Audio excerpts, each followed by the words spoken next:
One of the problems we have in discussing consciousness scientifically is that consciousness is irreducibly subjective.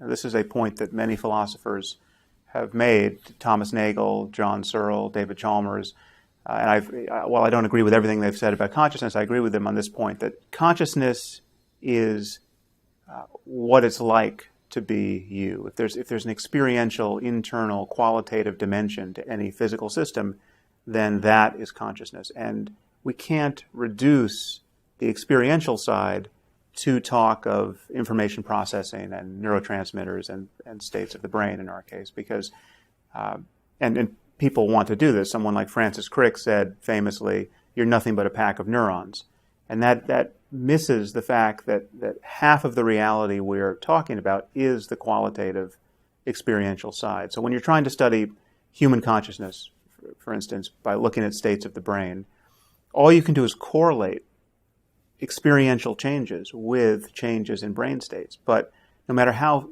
tight these correlations become, that never gives you license to throw out the first-person experiential side. That'd be analogous to saying that if you just flipped a coin long enough, you would realize it had only one side.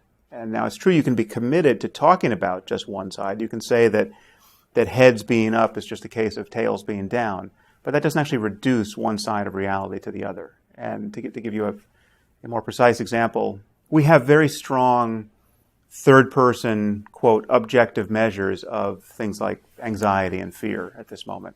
You bring someone into the lab, they say they're feeling fear, you can scan their brains with fMRI and see that their amygdala response is heightened. You can measure the sweat on their palms and see that there's an increased galvanic skin response. You can check their blood cortisol and see that it's spiking. So these now are considered objective third-person measures of fear. But if half the people came into the lab tomorrow and said they were feeling fear and showed none of these signs, and they said they were completely calm when their cortisol spiked and when their palms started to sweat, these objective measures would no longer be reliable measures of fear. So the cash value of a change in physiology is still a change in the first-person conscious side of things, and we're inevitably going to rely on people's subjective reports to understand whether our correlations are accurate. So the hope that we are going to talk about consciousness shorn of any kind of qualitative, internal, experiential language, I think is a false one. So we have to understand both sides of it, subjective, classically subjective and objective. I'm not arguing that consciousness is a reality beyond science or beyond the brain or that it floats free of the brain at death. I'm not making any spooky claims about its metaphysics.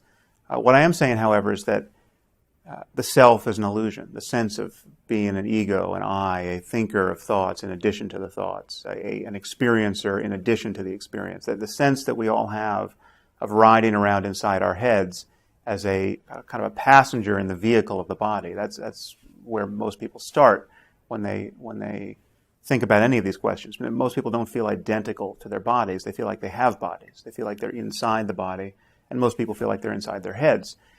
Now, that sense of being a subject, a locus of consciousness inside the head, is an illusion. That is, it makes no neuroanatomical sense. There's no place in the brain for your ego to be hiding. We know that everything you experience, your conscious emotions and thoughts and moods and the impulses that initiate behavior, all of these things are delivered by myriad different processes in the brain that are spread out over the whole of the brain, that they can be independently erupted.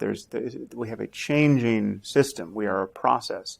And there's not one unitary self that's carried through from one moment to the next, unchanging. And yet we feel that we have this self that's just this kind of center of experience. Now, it's possible, I claim, and people have claimed for thousands of years, to lose this feeling, to actually have the center drop out of experience, so that you just, rather than feeling like you're on this side of things looking in, as though you're almost looking over your own shoulder, appropriating experience in each moment, you can just be identical to this sphere of experience that is all of the color and light and feeling and energy of consciousness, but there's no sense of center. there. So this is classically described as self-transcendence or ego transcendence in spiritual, mystical, New Age, religious literature. It is, in large measure, the baby in the bathwater that religious people are afraid to throw out. It's if you want to take seriously the project of being like Jesus or Buddha or some, whatever your favorite contemplative is, self-transcendence really is at the core of the phenomenology that is described there. And what I'm saying is that it's a real experience. It's clearly an experience that people can have. And while it tells you nothing about the cosmos, it tells you nothing about what happened before the Big Bang, it tells you nothing about the divine origin of certain books, it doesn't make religious dogmas any more plausible, it does tell you something about the nature of human consciousness. It tells you something about the possibilities of experience, but then again, any experience does. You can. There's just people have extraordinary experiences, and the problem with religion is that people extrapolate from those experiences and make grandiose claims about the nature of the universe. But these experiences do entitle you to talk about the nature of human consciousness, and it just so happens that this experience of self-transcendence does link up with what we know about the mind through neuroscience to form a plausible connection between science and classic mysticism, classic spirituality. Because if you lose your sense of a unitary self, if you lose your sense that there's a permanent, unchanging center to consciousness, your experience of the world actually becomes more faithful to the facts. It's not a distortion of the way we think things are at the level of the brain. It's actually, it brings your experience into closer register with how we think things are.